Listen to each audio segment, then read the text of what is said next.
These are those who support Ukraine. These are real Ukrainian allies.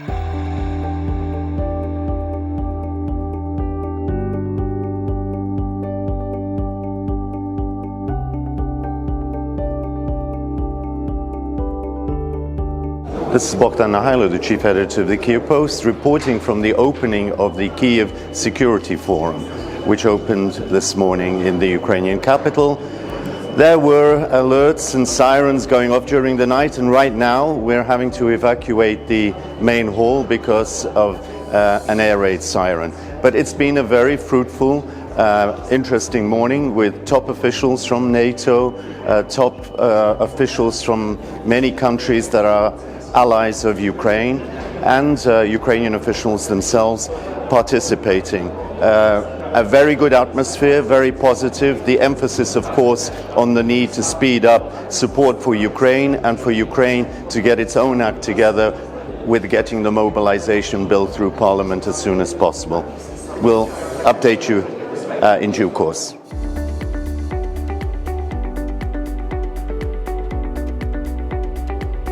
So, John, thanks very much for coming and for your courage to be in Kyiv at such a hard and hot war. Patriots work. Air defense works. So where are we at now at this war? How can you evaluate from the American perspective first and foremost? There's a great deal of ignorant common wisdom about the war. The ignorant common wisdom is that there's a stalemate. The stalemate favors Russia because Russia has more people and Russia has a larger economy and Russia produces more weapons. Last year's counteroffensive, which everyone says failed, that's a poor assessment. It is true that on land, Ukraine only liberated a couple of 200 or 300 square kilometers of territory.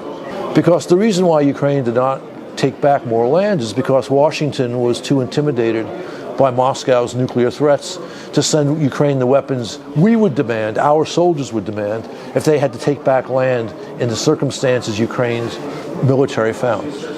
So the authors of the less than strong land counteroffensive were in Washington, not in Kyiv. But of course, when you talk about a disappointing result on land or a less than expected point on land, you're forgetting about the great victories Ukraine has achieved in the Black Sea. And of course, Russia sent 31 missiles here last night, or this morning, I should say. They were shot down. And over the past 2 weeks, how many Russian hydrocarbon facilities have Ukrainian drones hit and at least partly destroyed? Another significant Ukrainian victory, along with the taking out of 2 very expensive and rare Russian intelligence planes. So you add up all of the military fronts, and Ukraine has not done badly over the last 6 months. And again, the common wisdom doesn't see that. That's why it's not a very smart common wisdom. So what are the perspectives of the further United States military and financial assistance to Ukraine?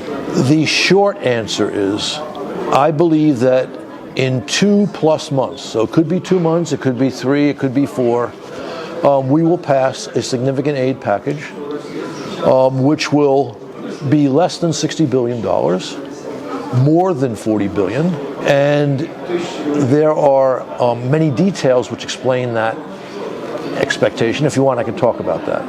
Yeah, sure. All right. The way our Congress works, as a matter of normal business, only the Speaker of the House can put legislation for a vote. As we all know, Speaker Johnson would like to put an aid package to Ukraine. He understands that the United States does have a critical interest in stopping Putin in Ukraine. But unfortunately, he does not want to lose his job. And there are a handful, maybe a bit more than a handful of Republicans in the House who are ignorant about America's interest in this war, who would like to stop aid to Ukraine. And they were responsible for the removal of Kevin McCarthy as Speaker. And Johnson, with good reason, fears that if he were to put to a vote the aid package, they would help remove him. So Johnson is trying to find a compromise. My contacts in Congress say that there is no compromise that you can achieve. And I think they're right. Now, there's a second way to put a vote on a bill in the House of Representatives. That is something called a discharge petition. This is a process which is only rarely used, and in the rare times it's used, it has not been successful, most of them. But Republicans and Democrats in the House have said they will sign a discharge petition if that's what's required to pass legislation aiding Ukraine. If that is true, and I think it is, then an aid package will reach the floor for a vote. But that process takes some time. Everyone's still trying to see if they can persuade Johnson, and that's why I think we're not talking about getting this done in the next 2 or 3 weeks. But I'll just state it for your audience. If there is a vote in the House, a large majority will support aid to Ukraine, just as happened in the Senate. Last but not the least, about the forthcoming Washington summit, what are your expectations? I have very low expectations. The administration in Washington, the chancellery in Berlin, remain intimidated by the Russians on, the possibility of nuclear escalation. And so they want to avoid anything which sounds like an invitation for Ukraine to join NATO.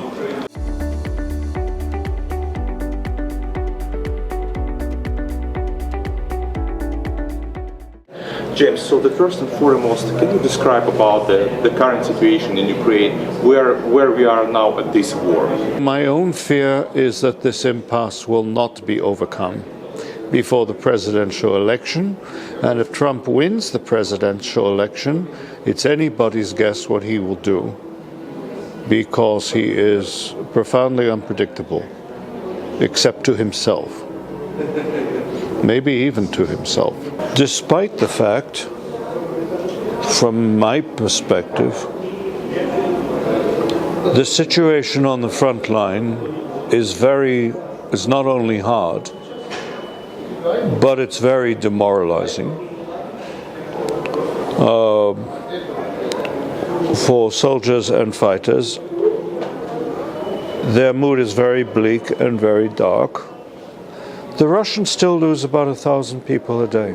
The Russians, I think, understand that unless they can control Kharkiv, Odessa, and Kyiv, Ukraine survives as an independent state.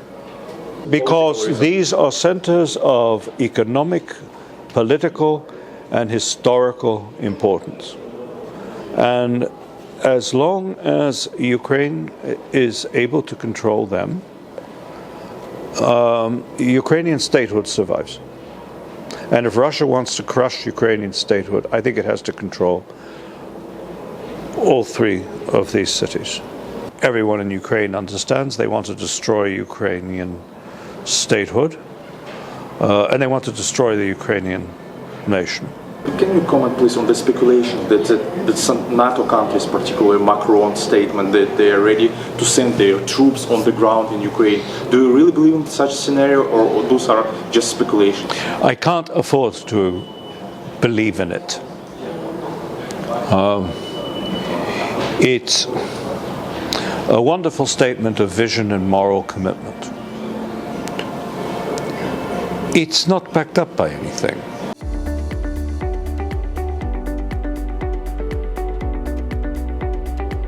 First of all, welcome to Ukraine, and it's been a very turbulent night, actually, and of course I understand that's your experience, and since it's your first time since the full-scale invasion of our country. So, what are your impressions? What you see?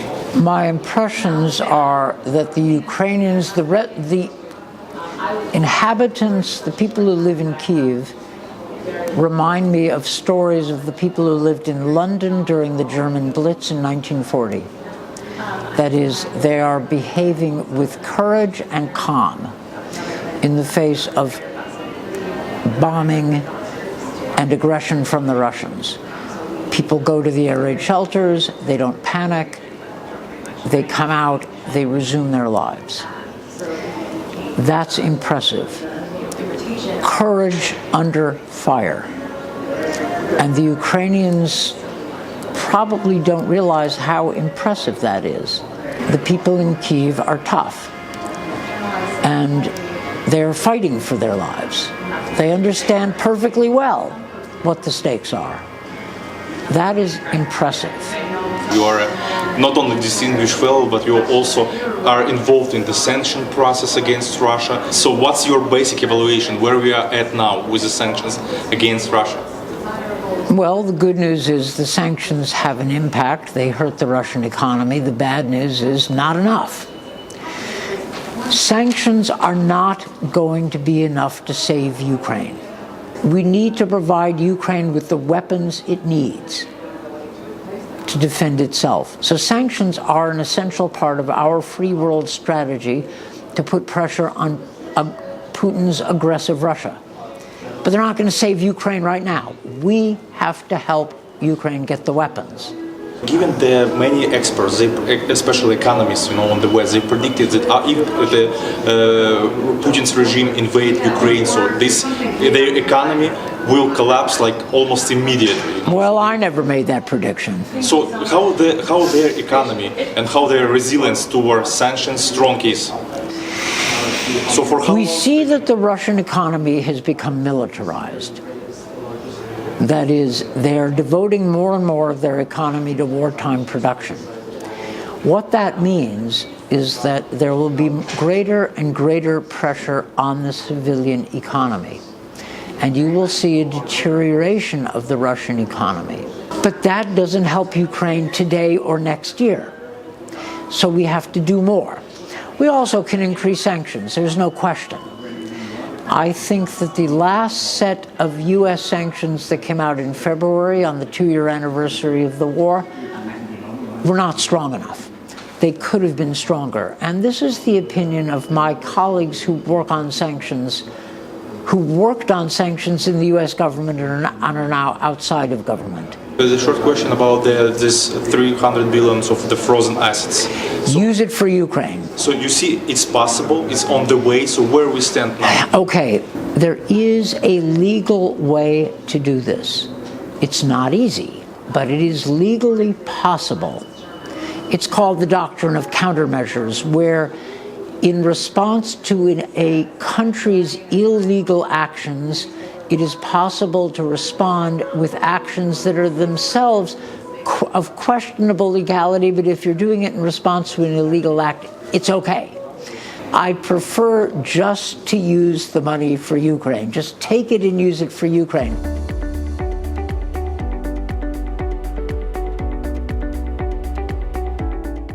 So what are your first impressions when you arrived here to Kyiv, when you heard all these sirens? Well, no, I mean, when I got here, we've had a chance to talk to people in the government and a number of people for the last couple of days to get a sense of what's going on. That's been useful for me. But I got a real taste of it was, of course, last night when you had 31 missiles aimed at Ukraine and we all spent 3 hours down in a bomb shelter. And you heard all this explosion and so forth? We heard a number of explosions. My guess is they were probably air defense, although one of the debris came down over in Podil, over this way, and that may have been one of the explosions. So coming back 30 years ago, would you review, knowing what happens now in Ukraine, would you review, you have another view on the Budapest Memorandum and so forth? What do you think? Let me make a couple points on that. I mean, first, I think if you go back to 1993 and 1994, we, and by we I mean Washington and Kyiv, we collectively failed to foresee what happened in 2014 or in 2022. I mean, had we thought that might happen, you wouldn't have had the Budapest Memorandum. The second point I would make is just to remind folks that in early 1992, the Ukrainian government looked at the possibility to keep nuclear weapons and concluded that they did not have the infrastructure, and building the infrastructure for an independent nuclear deterrent would have been way too expensive. And then the third point is, though, had Ukraine kept nuclear weapons, Ukraine would have had a very different relationship with the West. I'm not sure Ukraine would have been ostracized in the same way that North Korea is, but I don't think you would have had things like a relationship with the European Union or with NATO. There would have been no special partnership with the United States. It would have been fairly cool. But I will make one last point, as I do think that given what we said to the Ukrainians when preparing the memorandum. We said, look, if the Russians violate it, we will take an interest, we will do things. And I think the United States has been doing things for the last 2 years. And I hope that House Speaker Johnson understands that, and we continue to do that, because I think it's very important, not only for fulfilling our word to Ukraine, but it's also important for U.S. security. So, in terms of the internal situation within the United States, so I mean, we have a lot of debates here, and also you. What are your estimations? So, what do you think, will the bill be voted eventually? I think that if I had to say one yes or no, I think probably a bill will be voted. But I wouldn't bet a lot of money on it. Speaker Johnson has said several times he wants to assist Ukraine. But also he wants to keep his job. And he's, I think, fearful that if he supports Ukraine and lets the bill come, that other members in the radical Trump wing of the party will vote him out. So I think that's the dilemma. And I can understand that. But Speaker Johnson had that problem 4.5 months ago. And he's chosen not to decide which way to go. And that's a decision. And Ukraine has paid the price for his decision. So what do you think if there will be another 6 months, 3 months, or who knows? So what would be the next? Can Ukraine then rely on the European Union, military financial assistance? I mean, how long it can survive without the critical American support? Europe is doing a lot. And I'm actually, 2 years ago, I probably would not have predicted that Europe is doing a lot. And quite frankly, 2 years ago, I would not have thought the problem was in the United States.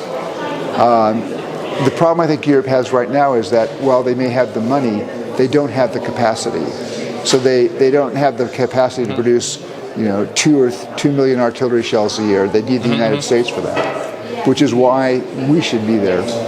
And an argument I've tried to make in the United States, and telling Americans, forget about Ukraine. You don't care about Ukraine.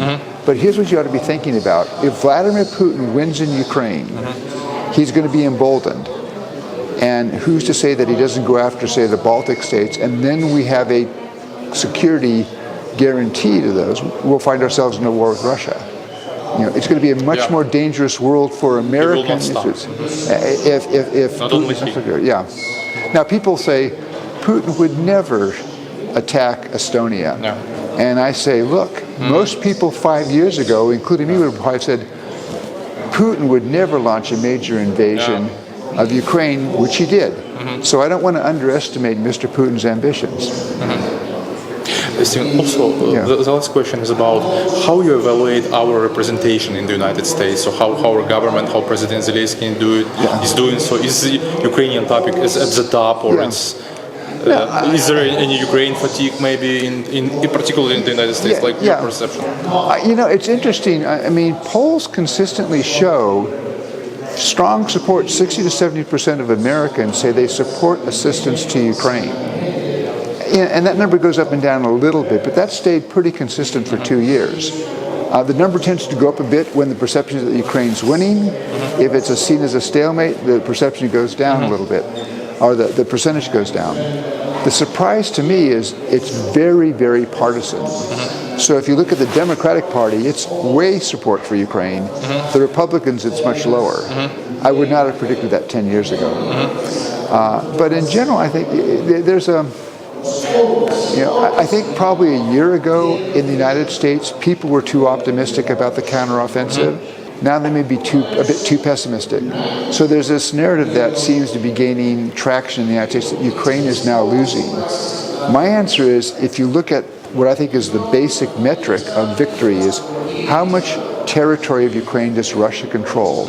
Russia today, in March of 2024, controls only a little bit more territory than it controlled a year ago, and it controls much less than it controlled at the end of spring 2022. So I think my expectation is Ukraine will be on the defensive for much of this year. But what I think we've also learned over the last 2 years is there's a lot of advantages that go to being on the defensive.